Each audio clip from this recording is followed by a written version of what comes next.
తెలంగాణ రాష్ట్రంలో ఒకవైపు కాంగ్రెస్ పార్టీ, మరోవైపు బీజేపీ పార్టీ పోటీలు పడుతూ మరి కేసీఆర్ కి బిగ్ షాక్ ఇస్తున్నారు. ప్రతిరోజు ఏదో ఒక నాయకుడు బీఆర్ఎస్ పార్టీ నుండి బయటికి రావడం, కాంగ్రెస్ పార్టీలో లేదా బీజేపీ పార్టీలో చేరుతున్నారు. ఇలా రోజు బీఆర్ఎస్ పార్టీలో ఒక నాయకుడు బీఆర్ఎస్ కి బిగ్ షాక్ ఇస్తున్నారు. ఇప్పటికే బీఆర్ఎస్ కి సిట్టింగ్ ఎంపీలు ముగ్గురు బీఆర్ఎస్ పార్టీకి రాజీనామా చేసి బీజేపీ పార్టీలో చేరడం జరిగింది.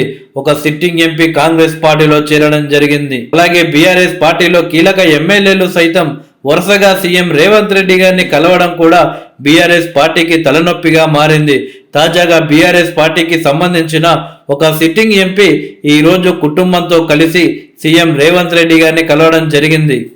ఆదివారం హైదరాబాద్ లోని సీఎం నివాసంలో కుటుంబ సభ్యులతో కలిసి మర్యాదపూర్వకంగా భేటీ అయ్యారు బీఆర్ఎస్ పార్టీ ఎమ్మెల్యే. ఆ బీఆర్ఎస్ పార్టీ ఎమ్మెల్యే ఎవరో కాదు, భద్రాచలం బీఆర్ఎస్ పార్టీ ఎమ్మెల్యే అయిన తెల్లం వెంకట్రావు గారు. తెల్లం వెంకట్రావుతో మంత్రి పొంగులేటి శ్రీనివాసరెడ్డి గారు కూడా ఉన్నారు. గత కొంతకాలంగా తెల్లం వెంకట్రావు కాంగ్రెస్ పార్టీలో చేరబోతున్నారనే వార్తలు వస్తున్నాయి. ప్రచారం జోరుగా జరుగుతున్నా కానీ తెల్లం వెంకట్రావు గారు పట్టించుకోకుండా సీఎంను కలవడం రాష్ట్ర వ్యాప్తంగా చర్చనీయాంశంగా మారింది. కాగా పార్లమెంటు ఎన్నికల వేళ అధికార కాంగ్రెస్ పార్టీలో చేరికలు ప్రారంభించి సక్సెస్ అవుతుంది. ఇప్పటికే పలువురు బీఆర్ఎస్ నేతలు కాంగ్రెస్ పార్టీ కండువా కప్పుకున్నారు. ఇప్పుడు భద్రాద్రి కొత్తగూడెం జిల్లా Bhadrachalam BRS party MLA Tellam Venkatrao Congress లో చేరబోతున్నట్టు తెలుస్తుంది. ఈ మేరకు హైదరాబాదులోని సీఎంను కలిసి చర్చలు జరిపారు. అయితే ఉమ్మడి ఖమ్మం జిల్లాలో 10 అసెంబ్లీ నియోజకవర్గాలుండగా భద్రాచలంలో మాత్రమే బీఆర్ఎస్ పార్టీ విజయం సాధించింది.